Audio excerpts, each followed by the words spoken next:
শতকরা থেকে আসা আজকে একটি গুরুত্বপূর্ণ ম্যাথ নিয়ে আলোচনা করব, যে ম্যাথটি 23তম বিসিএসে এসেছিল। তো চলেন শুরু করি। শুরুতে দেখি যে কোনো স্কুলে 70% শিক্ষার্থী ইংরেজি এবং 80% শিক্ষার্থী বাংলায় পাশ করেছে, কিন্তু 10% উভয় বিষয়ে ফেল করেছে। যদি উভয় বিষয়ে 300 জন শিক্ষার্থী পাশ করে থাকে, তবে ওই স্কুলে কতজন শিক্ষার্থী পরীক্ষা দিয়েছে। তো আমাদের বের করতে বলেছে যে ওই স্কুলে কতজন শিক্ষার্থী পরীক্ষা দিয়েছে। তো সমাধানে দেখি, আগে বের করব যে ইংরেজিতে ফেল করেছে কতজন, যে বাংলায় ফেল করেছে কতজন, এটা আগে বের করে নিব। অতএব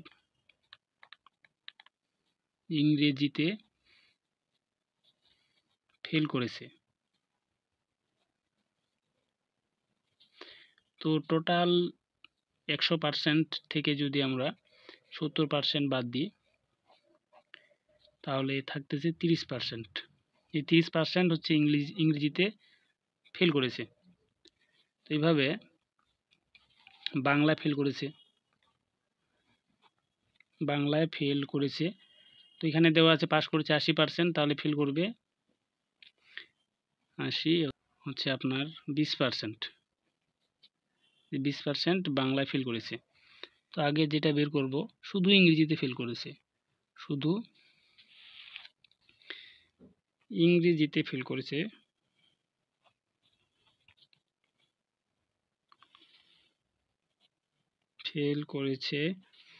তাহলে দেওয়া আছে উভয় বিষয়ে ফেল করেছে 10%। তাহলে এই যে 30% থেকে 10% বাদ দিব, তাহলে আসতেছে 20%। শুধু ইংরেজিতে ফেল করেছে 20%, শুধু বাংলায় ফেল করেছে, তাহলে দেওয়া আছে এখানে 20% থেকে এই যে এখানে যে বাংলায় ফেল করেছে 20% আর উভয় বিষয়ে ফেল করেছে যেহেতু 10%, তাহলে লিখতে পারি 10%। এখন যে কোনো একটি বিষয়ে ফেল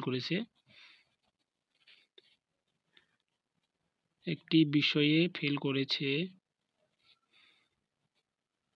তাহলে এই যে কোনটা এটা হিসাব করব, টোটাল যোগটা ফেল করবি। যে প্রথমে আপনার ইংরেজিতে ফেল করেছে 20%, বাংলা ফেল করেছে 10%, এন্ড হচ্ছে উভয় বিষয়ে ফেল করেছে 10%, তাহলে টোটাল যোগটা করব যে 20%, বাংলা 10 আর উভয় বিষয়ে 10, তাহলে টোটাল আসতেছে 40%। 40% হচ্ছে যে কোনো একটি বিষয়ে ফেল করেছে, মানে বাংলাও ফেল করতে পারে সেটা, ও ইংরেজিতেও ফেল করতে পারে, যে কোনো একটা বিষয়ে ফেল করছে আর কি, এটা মেন কথা।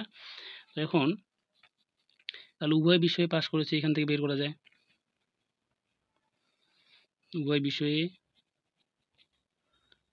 পাস করেছে টোটাল, মানে যে কোনো একটা বিষয় ফেল করে যেহেতু 40%, তাহলে উভয় বিষয়ে পাস করবে 100 থেকে যদি বাদ দিই 40%, তাহলে আসতে থাকতেছে 60%। এই 60% হচ্ছে উভয় বিষয়ে পাস করেছে। তাহলে এখন যদি শতকরা হিসাবে আমরা এটা করি হিসাবটা, তাহলে বলতে পারি 60 জন শিক্ষার্থী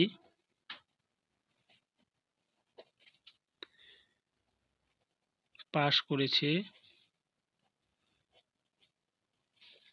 কতজনের মধ্যে, 100 জনের মধ্যে।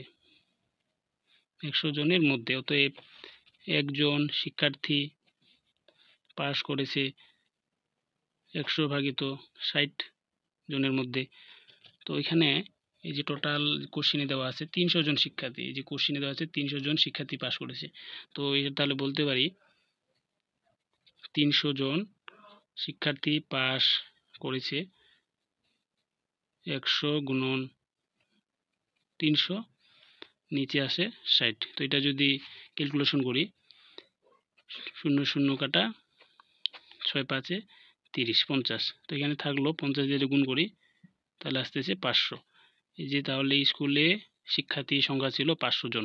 এটাই কিন্তু আপনার উত্তর। আশা করি আপনারা অঙ্কটা বুঝতে পেরেছেন।